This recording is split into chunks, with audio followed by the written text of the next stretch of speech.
ایک تو ہم پہلے دیکھیں گے کہ کیا واقعی اس رات کے بارے میں کوئی ہے ہی نہیں حدیث، یا اس بارے میں کچھ روایات ہیں۔ اب دونوں میں فرق آپ دیکھیں، دو چیزیں ہم کو یہاں سمجھنا ضروری ہے۔ ایک تو یہ کہ اس رات کی فضیلت ہے یا نہیں، دو اس رات میں عمل کرنا ہے یا نہیں۔ دونوں ایک ہی ہیں کہ الگ ہیں؟ ایک ہی ہے نا؟ نہیں، الگ ہے۔ ایک ہے کہ کسی دن کی فضیلت یا رات کی فضیلت ہو اللہ کے نزدیک، دوسرا یہ کہ بندے اس رات کو عبادت اور عمل کے لیے خاص کریں یا نہیں۔ عمل کرنے کے لیے دلیل چاہیے کہ فلاں وقت فضیلت کا ہے پھر عمل کر لو، نہیں۔ اگر واقعی وہ عمل کا بھی وقت ہے تو جس نے فضیلت بتائی وہ عمل بھی کر کے بتائے گا۔ فضیلت کس نے بتائی؟ اللہ کے نبی صلی اللہ علیہ وسلم نے۔ کیا آپ نے یہ بھی بتایا کہ دیکھو اتنی فضیلت کی رات ہے لہٰذا تم بھی عمل کرو؟ آپ نے ایسا کبھی بتایا نہیں۔ لیلۃ القدر کے بارے میں ہم کو ملتا ہے، لیکن 15 شعبان کے بارے میں ایسا ہم کو ملتا نہیں ہے۔ تو پہلے ہم یہ دیکھتے ہیں کہ واقعی اس رات کی فضیلت ہے یا نہیں۔ اس رات کی فضیلت میں دو حدیثیں ہمارے سامنے ہیں، جس میں اس رات کی فضیلت کے ساتھ ساتھ شرک کرنے والے کی مذمت بھی ہے۔ اللہ کے نبی صلی اللہ علیہ وسلم فرماتے ہیں ان اللہ لیطلع فی لیلۃ النصف من شعبان فیغفر لجمیع خلقہ الا لمشرک او مشاحن۔ اللہ تعالیٰ، یہ ابن ماجہ کی روایت ہے اور حسن درجے کی ہے، اللہ تعالیٰ نصف شعبان کی رات بندوں کی طرف متوجہ ہوتا ہے۔ 15 شعبان کی رات کو اللہ تعالیٰ بندوں کی طرف متوجہ ہوتا ہے۔ فَيَغْفِرُ لِجَمِيعِ خَلْقِهِ إِلَّا لِمُشْرِكٍ أَوْ مُشَاحٍ۔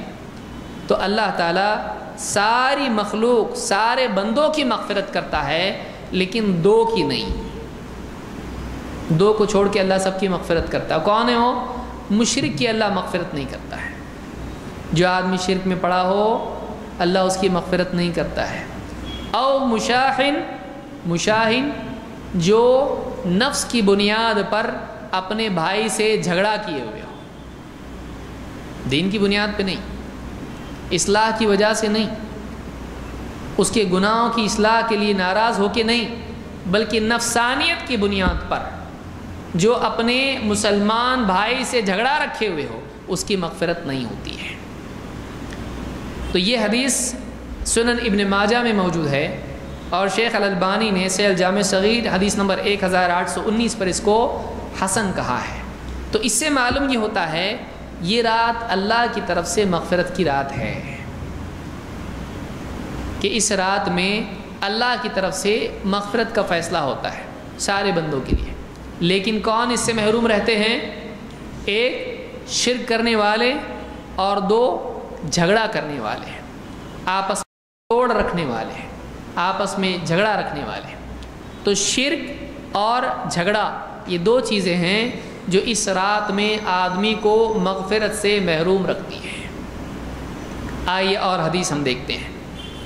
نمبر 2، اللہ کے نبی صلی اللہ علیہ وسلم فرماتے ہیں اذا کان لیلۃ النصف من شعبان، جب 15 شعبان کی رات ہوتی ہے، اطلع اللہ الی خلقہ، اللہ تعالیٰ اپنی مخلوق، اپنے بندوں کی طرف متوجہ ہوتا ہے۔ فیغفر للمؤمنین ویملی للکافرین، اللہ تعالیٰ ایمان والوں کی مغفرت کرتا ہے اور کافروں کو ڈھیل دیتا ہے۔ ٹھیک ہے ابھی نہیں اور توبہ کرو تو پھر مغفرت کریں گے، ابھی نہیں، ان کو موقع دیتا ہے کہ ان کو ڈھیل دی جاتی ہے، ٹھیک ہے تم کو موقع دیا جا رہا ہے، توبہ کرو گے تو مغفرت ہوگی۔ تو ایمان والوں کی مغفرت ہوتی ہے لیکن کافروں کو مہلت دی جاتی ہے۔ وَيَدْعُ أَهْلَ الْحِقْدِ بِحِقْدِهِمْ حَتَّى يَدْعُوا، اور آپس میں کینہ کپٹ جھگڑا رکھنے والوں کو چھوڑ دیا جاتا ہے یہاں تک کہ وہ اپنے جھگڑوں کو چھوڑ دیں۔ جھگڑا نہیں چھوڑتے مغفرت نہیں، جھگڑا چھوڑیں گے مغفرت ہوگی۔ تو اس رات میں اللہ کی طرف سے عمومی طور پر مغفرت کی جاتی ہے ایمان والے بندوں کی، لیکن اس سے کافر اور مشرک کیا رہتے ہیں؟ محروم رہتے ہیں، اور وہ لوگ بھی محروم رہتے ہیں جو آپس میں جھگڑے پالے ہوئے ہوں۔ بہت سارے لوگ کیا کرتے ہیں؟ جھگڑے پالتے ہیں، اور جھگڑے کا کیا کرتے ہیں؟ بچڑے کا بڑا بھینسا بناتے ہیں۔ جھگڑا ہے، کوئی دن آئے گا، ٹھہر ذرا تو، اس دن بدلہ لوں گا اپنا۔ کیا آپ کو ضرورت ہے؟ ایک آدمی کیوں اپنے دل میں کسی کے لیے کینہ کپٹ رکھے؟ ایک آدمی کیوں کسی کو اپنا دشمن بنائے رکھے؟ یا تو معافی مانگ لے یا تو معاف کر دے، یا تو کم سے کم صلح کر دے، ٹھیک ہے صلح تو ہو جائے۔ لیکن اگر آپس میں جھگڑا رکھے ہوئے ہیں تو پھر مغفرت نہیں ہوتی ہے، مغفرت نہیں ہوتی ہے۔ علماء نے اس میں تفصیل ذکر کی ہے کہ اس میں مراد وہ جھگڑے ہیں جو نفس کی بنیاد پر ہوں، لیکن اگر دینی جھگڑا ہے، مثلا کہ کوئی بدعتی ہے اور آدمی اس سے تعلق نہیں رکھتا ہے، یہ اس کی ضمن میں نہیں آتا ہے۔ کوئی گمراہ کرنے والا عالم ہے، اگر آدمی اس سے دور رہتا ہے اور اس سے تعلق نہیں رکھتا ہے، ایسا آدمی اس حدیث کے ضمن میں نہیں آتا ہے۔ اس میں وہ لوگ آتے ہیں جو مال دولت نفس کی بنیاد پر آپس میں جھگڑے کیے ہوئے ہوں، جو گمراہی سے بچنے کے لیے، گناہ سے بچنے کے لیے، جیسے کوئی کسی کا دوست ہے، کوئی بھائی ہے شرابی ہے، اب اس کے تعلق رکھے گا تو پھر گناہ کی طرف ہی بلائے گا، تو ایسے آدمی سے دور رہے اگر، تو یہ حدیث اس کے لیے نہیں ہے۔ اسی لیے یہاں پر میں نے کہا کہ جو نفس کی بنیاد پر آپس میں جھگڑا رکھیں، ایسے لوگ اس حدیث میں شامل ہیں کہ ان کی مغفرت نہیں ہوتی ہے۔ اس حدیث کو امام البیہقی نے شعب الایمان میں ذکر کیا ہے، اور اسی کے قریب ابن ماجہ اور طبرانی میں بھی ہیں، الفاظ کے ساتھ یہ حدیث آئی ہے، اور صحیح الجامع الصغیر حدیث نمبر 771 پر شیخ الالبانی نے اس کو حسن کہا ہے۔ تو یہ دو حدیثیں ہیں جن سے معلوم ہوتا ہے کہ اس رات میں اللہ کی طرف سے بندوں کی مغفرت کا فیصلہ ہوتا ہے۔ اب سوال یہ ہے کہ جب مغفرت ہوتی ہے اللہ کی طرف سے تو پھر کیوں نہ عمل بھی کیا جائے؟ تو عمل کے لیے دلیل چاہیے۔ عمل کے لیے کیا چاہیے؟ دلیل چاہیے کہ ایک آدمی فلاں رات کو عبادت اور عمل کے لیے خاص کرے تو اس کے لیے یہ کافی نہیں ہے کہ اللہ مغفرت کا وعدہ اللہ کا ہے، اللہ کا یہاں پر عبادت کا حکم نہیں ہے۔ ہاں یہاں پر یہ ہے کہ کوئی آدمی شرک کر رہا ہے تو چھوڑ دے، کوئی آدمی آپس میں دشمنی رکھے ہوئے تو چھوڑ دے، لیکن یہ نہیں کہا گیا مغفرت کی جاتی ہے لہٰذا بندوں کو چاہیے کہ خوب دعا کریں، بندوں کو چاہیے کہ خوب نماز پڑھیں، یہاں یہ کچھ نہیں کہا گیا۔ تو کسی وقت کی فضیلت اس وقت میں عمل کرنے کی دلیل نہیں ہوتی ہے، اس کو یاد رکھیے۔ ورنہ آدمی کیا کرے گا؟ آج اللہ کے نبی صلی اللہ علیہ وسلم پیدا ہوئے تھے، کتنا بڑا دن ہے آج، چلو آج کیا کریں گے؟ مٹھائی بنائیں گے، نماز پڑھیں گے، فاتحہ دیں گے، درود پڑھیں گے، گھومنے جائیں گے جھنڈے لے کے۔ تو ایک آدمی فلاں دن اگر کوئی بڑا واقعہ ہوا ہے اور اس دن عبادت آدمی کرے، کوئی دلیل اس کی نہیں، اس کے لیے دلیل چاہیے۔ آج جنگ بدر کا دن ہے، ہاں لکڑی کی تلوار لے کے نکلیں گے گھر سے باہر، نماز پڑھیں گے، فلاں چیز کریں گے، کسی بڑے واقعے کے دن نیک عمل کرنا کوئی دلیل نہیں ہے اس کی۔ منع ہے کیا؟ ہاں منع ہے۔ کون بتایا منع ہے؟ ہمارے نبی کو زیادہ سمجھتا ہے کہ تجھ کو زیادہ سمجھتا ہے، صحابہ کو زیادہ سمجھتا ہے کہ تجھ کو زیادہ سمجھتا ہے یہ دین عمل کا ہے کہ نہیں۔ جب انہوں نے اس عمل کو، اس دن کو عمل کے لیے خاص نہیں کیا، تو کون ہوتا ہے کرنے والا؟ اپنی طرف سے اس فضیلت کے دن میں عمل کر رہا ہے، تو کون ہے؟ اگر واقعی اس دن عمل ہوتا، واقعی اس رات عمل ہوتا، تو سب سے پہلے کون کرتا؟ اللہ کے نبی صلی اللہ علیہ وسلم اور صحابہ۔ اس بارے میں کوئی فضیلت نہیں آ رہی۔ اس رات کو جاگو، اس رات میں دعا کرو، اس رات میں استغفار کرو، اس رات میں نماز پڑھو، اس رات میں قبرستان جاؤ، اس رات میں ہوٹل میں بیٹھو ہے. کتنے لوگ تو کیا کرتے ہیں اس رات کو ٹوٹل ٹائم ہوٹل میں. اور مسجدوں میں بھی سیٹنگ ایسی ہوتی ہے کہ کسی طرح رات جگ جائیں. عشاء دیر سے ہوگی، پہلا فارمولا، رات بھائی رات ہے، اس کو سیٹ ایسا کرنا پڑے گا پوری رات جاگے. یہ کیا جاگے گا؟ یہ فلمیں دیکھنے کے لیے جاگتا ہے، عبادت میں جاگ سکتا ہے کہ یہ کبھی؟ تو اب کیا کرنے کا، تھوڑا رات دیر سے، یعنی عشاء دیر سے.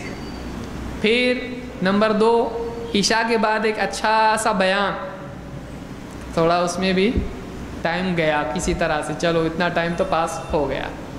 اس کے بعد پھر چائے کا دور. مسجد میں کیا کیا ملتے ہو؟ روٹ، ہاں بہت کچھ ملتا ہے نا، اور اس کے ساتھ بریڈ اور یہ وہ، چائے وائے، تھوڑا چائے میں پیے. اس کے بعد پھر چلو ذرا قبرستان جائیں گے.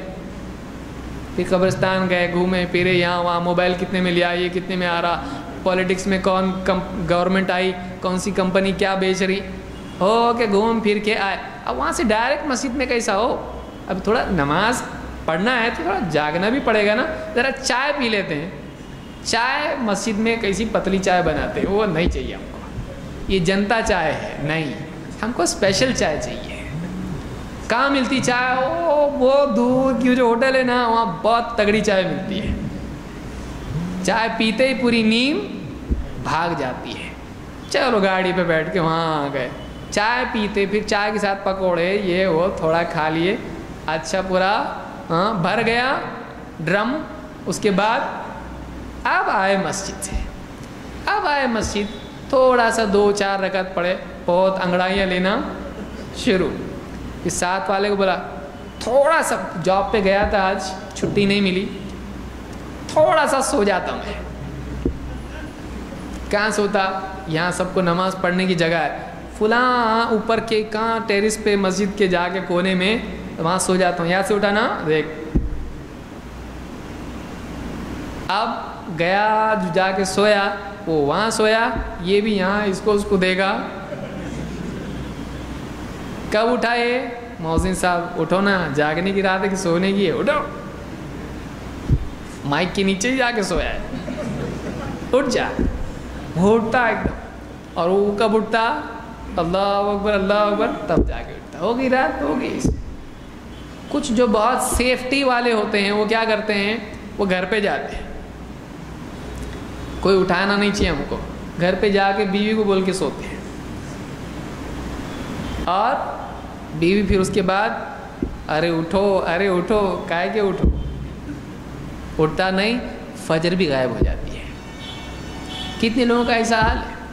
کچھ لوگ ہوتے ہیں جو دو کر کے 100 رکعتیں، نہ جانے کیا کیا ان کا ٹارگٹ ہوتا ہے، وہ بھی ٹارگٹ پورا کرتے ہیں. اور ٹارگٹ پورا کرنے کے بعد اگلے دن سوتے ہیں. اور اگلے دن کیسا سوتے ہیں؟ ظہر غائب، عصر غائب، پھر مغرب میں افطار کے لیے اٹھتے ہیں. یہ قوم ہے ہماری، یہ طریقہ ہے. تو اس رات میں عبادت کا کوئی ثبوت نہیں ہے.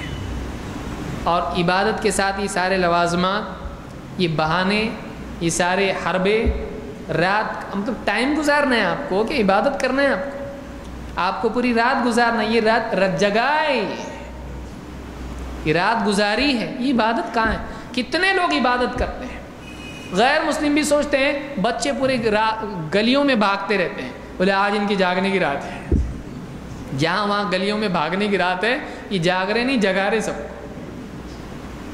بچے بھی نکلتے، پوری ٹیم کی ٹیم نکلتی، پوری یہ گلی وہ گلی وہ گلی، کھیلتے پھرتے ہیں. یہاں پہ کیا ہے یہ؟ مسجدوں میں لائٹنگ ہو رہی ہے، قبرستان میں بھی روشنی. وہاں روشنی کر کے ان کو کیا ملنے والا ہے؟ اگر قبروں میں اندھیرا ہو تو باہر کی روشنی سے کیا فرق پڑتا ہے؟ آپ کا انٹرٹینمنٹ ہے وہ، آپ کا شوق ہے وہ. ان کے لیے دعا کرتے تو کچھ تو فرق پڑتا ہے. تو یہ سارے معاملات جو ہیں یہ اس رات میں ہوتے ہیں.